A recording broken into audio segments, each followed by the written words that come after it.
So to start, here we are. Like I said, got our parts all laid out. Got to stay hydrated, got to stay energized. Now, turn over to the truck. Got the truss steel impact out to zip off the U-bolts. Got a couple blocks of the jack here to lift it up in the first place a little bit just to get room to get in here. But what we are taking off is these 4 nuts right there that are holding on those U-bolts, and there's a block in there that you can't quite see, but that's what we're going to take off first and then show you what it looks like.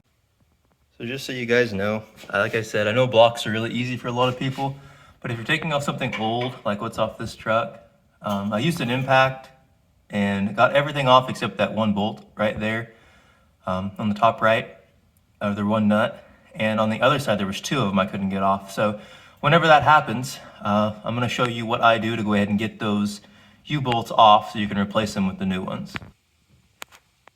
So we just crawled under the truck here. Like I said, this is the U-bolt we're trying to get off, except this nut here is off and this one is still on and I can't get it off. So what I'm going to do is I'm going to take my grinder and I'm going to come in and cut on this far side. That way this whole piece will just fall out and I can pull the other right out the top whenever I'm done cutting it. If you were trying to save your U-bolts, this isn't a very good solution for you, but likely if you bought blocks, it probably came with U-bolts, or just buy some. They're not very expensive. Plus you don't want to put old rusted ones back on anyway. So I'll cut that, we'll get it pulled apart, and then we'll be taking out this stock block right here and sliding the other one in to position and seeing what kind of height it gives us. Alrighty, we fast forward about 10-15 minutes. We have our U-bolts out of here. Well, almost. See, we cut that off.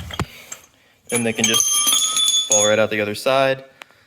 We'll reuse this plate right back there, the other direction, like that. One of the shock bolts, the top shock bolt was here. Just loosen it up. And the other one was down here, right there. Pretty basic understanding how to take that off. If you can't figure out how to take that off, you probably shouldn't be putting blocks in your truck. But everything is loose. U-bolts are off on this side, all the nuts are off. It looks the same as this side. Now it's time to go to our jack and start lifting up. And then it will pull everything apart as we jack it. And basically you're looking at that block right there.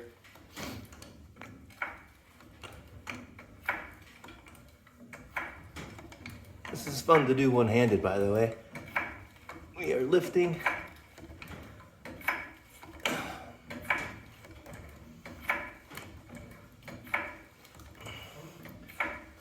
And there you can see it starting to spread apart. See that little gap right there? Right there, that little gap. We have to get that there so we can take that block out and the bigger block's going in right there. So that's what we're lifting. We'll lift it on up here, pull that block out and show it to you. So like I showed you from a distance, this is that block. Literally all you do, move it, lift it off. Looks pretty good. Maybe clean that up a little bit. And then whenever you reseat it, you notice this has this piece sticking out. That has to go down in a hole that's right here. Then there's a hole in the top, which this has to go into. If those do not go back together and everything does not pinch back together with no air showing through, you've done it wrong. You have to get that in there right. So let's put the other block in. One issue to, I guess, just be aware of, just make sure you pay attention when you take stuff apart, that you put it back together the same way you took it apart. Because if you look at these, it's really hard to tell here on camera, but if they're sitting flat, like let's say this was upside down, you see how it has that angle to it? That angle has to be sloping forward. So it has to be just like this, that on the bottom when you put it back together. So make sure you put your stuff back together the way it's taken apart and you won't have any issues. We do have this one in, sitting there just like that. Haven't lowered anything yet because we obviously haven't put the other side in. But let's go stick that thing in and get it to line up in these holes. So we got both those blocks in and then line everything up. At this point, with the truck lifted up, the axle can move back and forth. You can grab your tire, roll it back and forth if you need to. It should be fairly close. Then you just slowly lower it down and you hope that it goes right where it's supposed to. Looks like this side is in.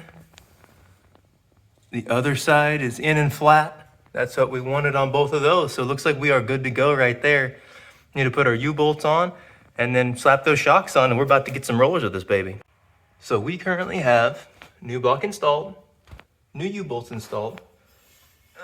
Up there, see those little shiny things? 4 new washers and nuts installed on top of that plate. New shock right here. Put the shock bolt back in there.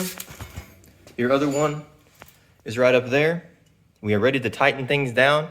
I'm gonna slap the other side together just like this one. It's basically identical, and then it will be complete.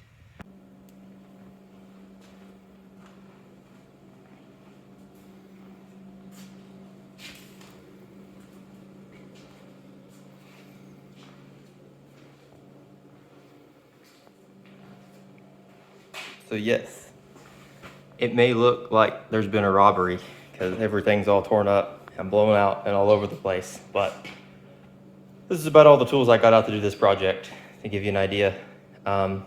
Everything went together pretty well. Truck is finished as it sits. New shocks and everything are tightened.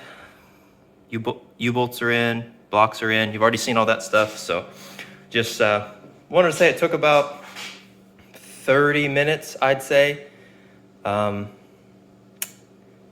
After I got everything tore off to put everything back on, so not very long, and yeah, not too bad of a project. There's a few things that make it easier. For instance, you lose a lot of clearance in between here depending what tools you have. See, I don't have like air tools and stuff, so I have to put a big impact in here, and there's just not very much room. So I used a jack to lift the body up to have room to get the impact in here to tighten those down. And if you do that too much, you slip out of the holes that hold this block in. There's a hole on top, there's a hole on bottom, and you'll slip out of those and the axle will move. So that's one thing that I did.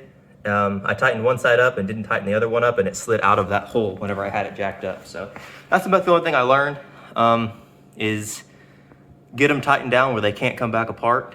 And then once the U-bolts are tightened down a little bit, you can lift the truck up and they can't slide out of the proper holes they're supposed to be in. So beyond that, there's really no other tech tips on this thing other than don't blow your knuckles out too many times and enjoy it. So let's get this truck out of here and take a look at it.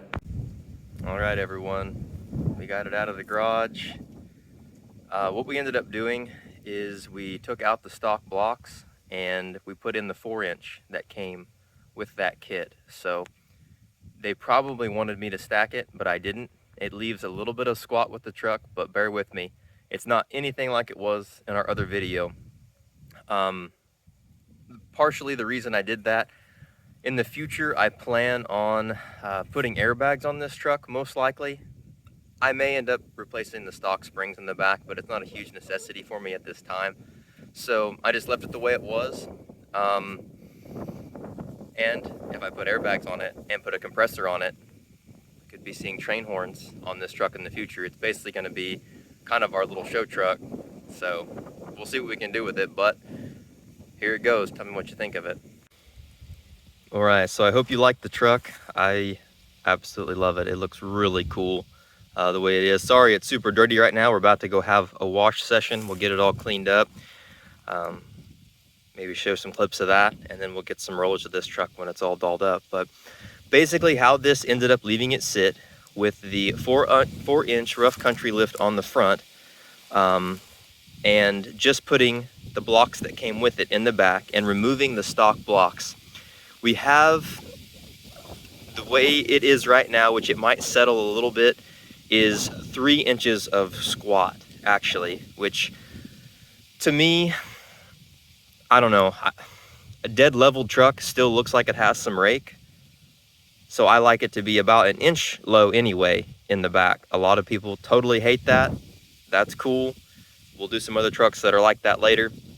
But what this truck ended up coming out at, and the way it is sitting right here, I'll get you some better clips of it, and you'll be able to tell a little better in the rollers. You can see that it has some squat still. So it ended up being about half the difference between not having the blocks in it at all, kind of like I talked about in our other video. So you should go back and see what it looked like before if you're into squat stuff. Yeah, 6 inches of squat before. Now it only has 3. And we'll try to get some little better measurements. I tried to measure it, but don't know how flat the ground was up on my driveway whenever I did it. So, but I just think the truck looks very cool like this. And for those of you that's the first time seeing it, that's the stance we have on it. These are 24 by 12s with -44 offset, but there's 3-inch spacers on the back and there's 2-inch spacers on the front, because these trucks just dwarf a wide wheel. They're just so much wider than some of the newer things, you know. So that's what we ended up doing to it to get it to stand like this. And yeah, that's pretty much a full install of what you have to do. Putting these 4-inch kits on, I still haven't got the steering wheel aligned. It doesn't go, you know, it's not straight down the road with the truck, but everything else is tracking pretty good. So look forward to getting those little things buttoned up, getting this truck washed, and showing you guys what it looks like rolling down the road. I'm definitely excited. And then I'll also hopefully give you guys an update later. I don't know if I mentioned this in the other video, but if you look under here, we had to take out our front drive shaft. It goes in right there and then bolts up kind of in there. Can't really see it that well, but yeah, we'll get a shop to maybe put a couple-inch extension on that so that baby can go back on to have four-wheel drive if we need it.